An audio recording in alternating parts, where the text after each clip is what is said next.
Our next presenter, George Vlastos, is a lifelong Casper native, a board member of Wyoming Humanities, alumnus of the UW MFA program in creative writing, a high school teacher, a Wyoming Young Authors Coordinator, the Nelchie Blanchard Fellowship recipient, occasional Cretan villager, as in the Isle of Crete, and occasionally just a Cretan. I didn't write this, just so you know, right? I'm just reading his words. His words. So, George, you know who to attack after your presentation. George's stories wondered what would happen if Han Sha, the 9th century Chinese recluse of Cold Mountain, wandered into Wyoming's open spaces. Here is George Vlastos with Han Sha Trespasses.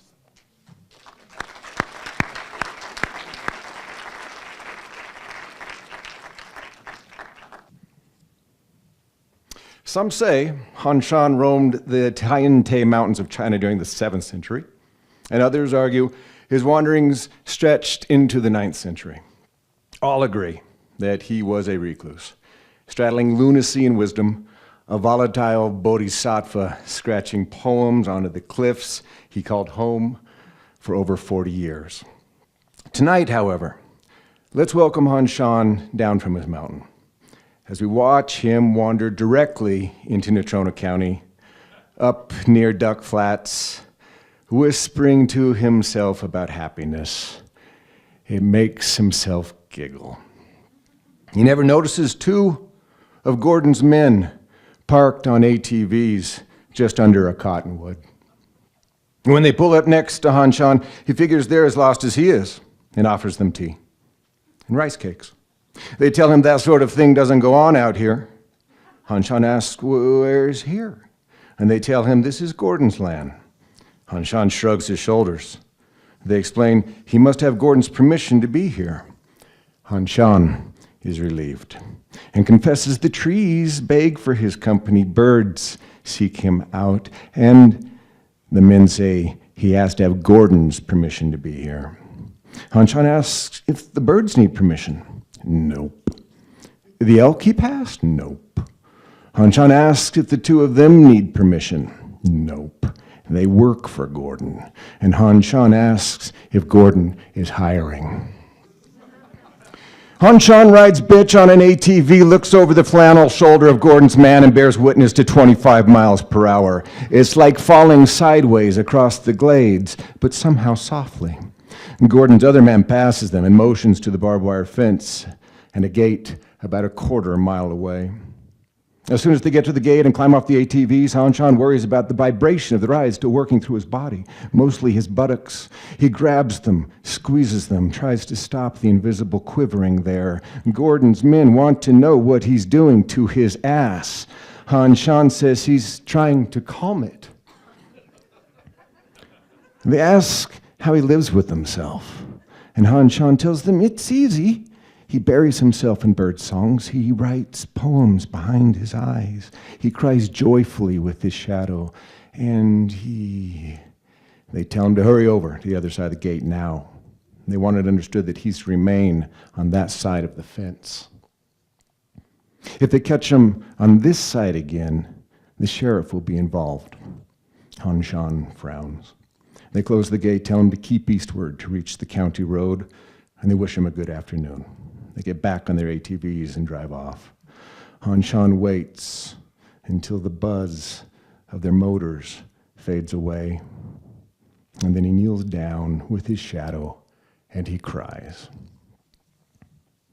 Han Shan naps, wandering among a dream where the world exceeds stillness.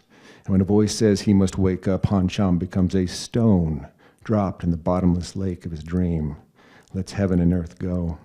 When the voice hovers above him, demanding he move along, and he feels a nudge against his side, Han Shan wakes up. The forest ranger explains almost nicely that camping is not allowed here. Han Shan sits up, blinks repeatedly at the man, likes his beard and his badge and the straight brim on his beige hat, takes the man's hand when it's offered to help him up, and then qualifies, he was only resting. He's yet to decide on tonight's camp. The ranger says wherever he decides it cannot be here, he'll be fine. Han Shan thought he was off Gordon's land. Well, this isn't Gordon's land. This is state land. Shan looks around and admits he can't tell the difference. The ranger tells him the difference is the fence over there. On the other side is Gordon's land. It's private. Well, this side is state land. It's public. Public? Of course. Isn't Shan public? Of course. Then why can't he camp here? The ranger says he's mistaking state land for BLM land. Happens all the time. Shan swears this is the first time, and the ranger hopes it's his last time. There is embarrassment in Shan's voice when he asks, "What is BLM land?" Well, that's land that belongs to the nation. Instead of the state, right. And he can camp there, same spot, for 14 days. They don't have to move on and find another spot. So people can camp on the nation's land, but not the state's, unless otherwise posted.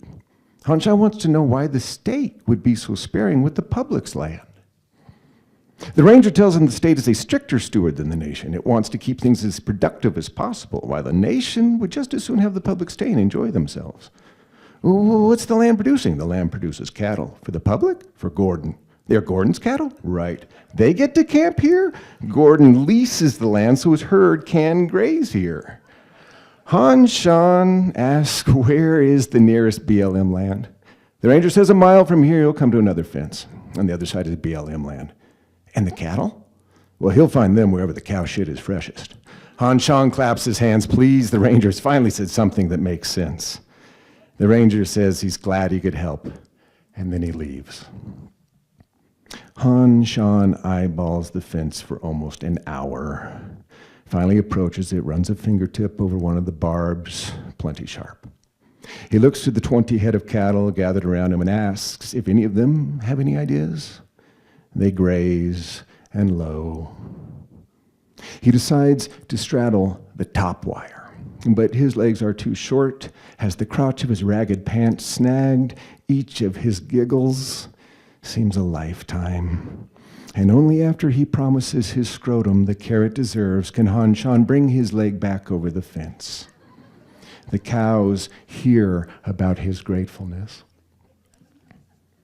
Next, he tries to step on the lowest wires. He swings his leg once more over the top wire, but his bottom foot wobbles willy-nilly, the inside of his thigh meeting a barb, and it rips skin.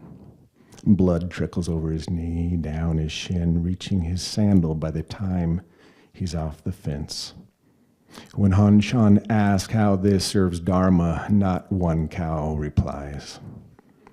This time, he tries to slip between the middle wire and the top wire of the fence, but the knapsack on his back gets caught and tangles. As he tries to back out, his hair catches a barb. He jerks his head, ripping out the hooked hair. A couple cows gaze right past him. And with the palm of his hand, Shan supports himself on one of the fence posts, leans forward, his balance wrecking, sending him toward the ground head first. Dust stirs. Pain swells, but briefly. He gets to his feet and he dances, scaring the cattle. They scurry off a short distance, and then they turn back to look at him successfully on the other side of the fence. And this, folks, is where we will leave Shan, his identity freshly honed by this land we call our own. Thank you.